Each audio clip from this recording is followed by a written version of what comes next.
bagaimanakah reform menyikapi korban daripada kekerasan dalam rumah tangga yang meliputi 4 pasal: fisik, psikis, seks, ekonomi.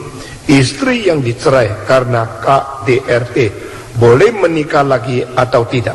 Nah, ini satu strategi yang sangat-sangat menyedihkan. Jikalau ada orang yang dia mempunyai kekuatan fisik lebih besar dari istrinya, lalu dia melakukan kejahatan untuk memukul istri, ini adalah semacam peristiwa yang sangat tidak manusiawi. Orang yang tidak bisa membela yang lebih lemah, tetapi memukul atau menjahati yang lebih lemah, itu tidak bersifat manusia. Itu seperti binatang adanya. Secara psikologi, secara fisik, secara seks, dan secara keuangan, itu menindas orang yang dinikahi. Itu sama sekali melawan prinsip Alkitab. Engkau harus mengasihi sesama, apalagi yang sudah kau nikahi. Tapi kau kerasi, kau tindas, itu adalah sangat melanggar perintah Tuhan. Di dalam hal seperti ini, maka di dalam kesabaran engkau berdoa dengan kesedihan yang suci, mungkin merubah dia, membuat sesuatu kesadaran di dalam hati nurani sedalam-dalamnya. Tapi kalau bertahun-tahun tidak bisa, maka akhirnya dia yang menceraikan engkau. Apa sebabnya? Saya belum tahu dengan jelas.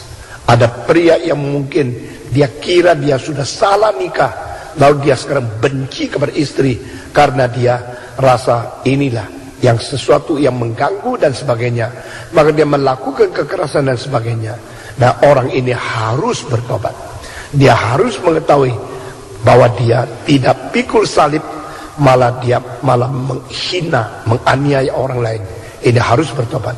Tetapi kalau dia bukan orang Kristen, atau dia adalah seorang yang melawan Kristen, maka perbuatan dia hanya menyatakan dia seorang yang tidak mengenal Tuhan, seorang yang melawan Tuhan, dan segala perlawanan terhadap Tuhan dilakukan di dalam menghadapi keluarganya. Orang demikian, anggaplah dia seorang yang kafir dan seorang yang perlu didoakan untuk menerima Tuhan dan pertobatan. Dan kalau dia menceraikan engkau, itu sama sekali tidak ada kesalahan. Bukan engkau yang menceraikan dia, dia yang menghina, menganiaya, lalu menceraikan engkau. Akhirnya engkau dibuang dan engkau kembali menjadi seorang yang tidak lagi berhubungan keluarga. Dan jikalau engkau mempunyai iman yang kuat, engkau tidak mau menikah lagi, mungkin itu baik adanya. Dan engkau merasa, saya tidak nikah lagi, saya bisa hidup bersandar kepada Tuhan, dan dengan demikian engkau tidak akan disiksa terus. Tetapi kalau engkau tidak mempunyai iman yang kuat dan engkau rasa perlu nikah lagi, nah engkau mungkin diperbolehkan di dalam kehendak Tuhan yang membiarkan, dan hal ini tidak baik adanya. Maka engkau perlu konsultasi dengan pendeta, karena kita tidak mengetahui setiap orang punya kerohanian bagaimana. Dan prinsip Alkitab adalah sebenarnya pernikahan itu untuk seumur hidup.